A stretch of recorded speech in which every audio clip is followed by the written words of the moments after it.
Hey guys, so I'm on my phone now editing a video, and you're probably wondering, this is what people look like on their phones. That's what I was thinking as I'm just sitting here, kind of like this. And it's kind of hard to focus if you're not like paying attention to someone. But that's why I decided, why not review a movie I thought was pretty terrible, and just to prove to you, I am editing on Video Shop, which is a really good app to use. I highly recommend it. I'm just putting together a bunch of stock footage that I took over this quarantine break. Anyway, let's get into the main review. We're here to review Sucker Punch, which is by the way, without a doubt, one of the most unique films I've seen. I've tried to stop jumping and yomping into these terrible reviews of movies I don't like or calling them terrible. I just want to talk about what makes them somewhat good.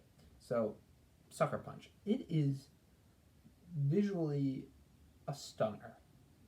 You know, there are movies and there are Zack Snyder movies. And it's funny because Zack Snyder himself um, was talking about this movie and he was just saying how it's his original film. There are rarely original movies nowadays, and when people talk about Guardians of Legend of the Guardians, Rise of the I can't even get the name right.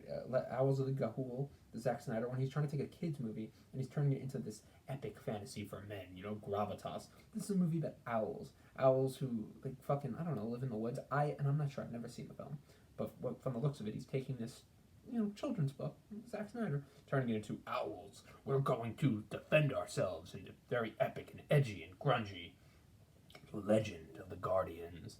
So that should give you a hint at what Zack Snyder is doing. He takes these small things and he turns them into these gargantuan, beefy, epic kind of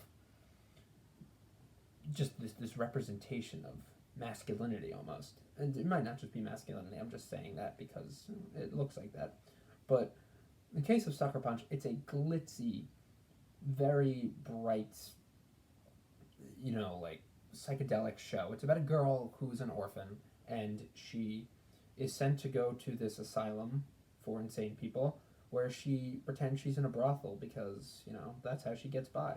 And with the help of many other women who are there, she just basically goes into her head in this whole fantasy.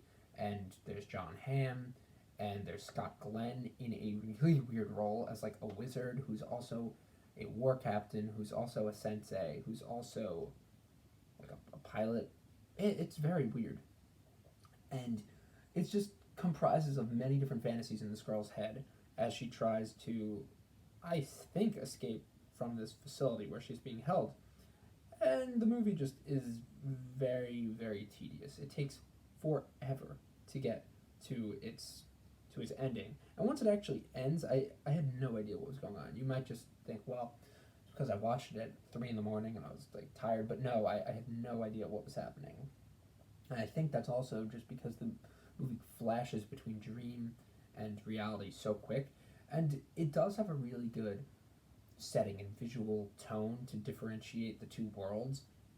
But aside from that, there isn't much I can say about how the film is like enjoyable or enticing. It just doesn't feel like that. It feels like it drags for a while, and it feels like it it's just ugly without while trying to be pretty. You have all these beautiful women, all these beautiful visuals at times, but it just feels so fake and artificial. Like you're watching a massive cutscene from a video game. That's what I got throughout this film.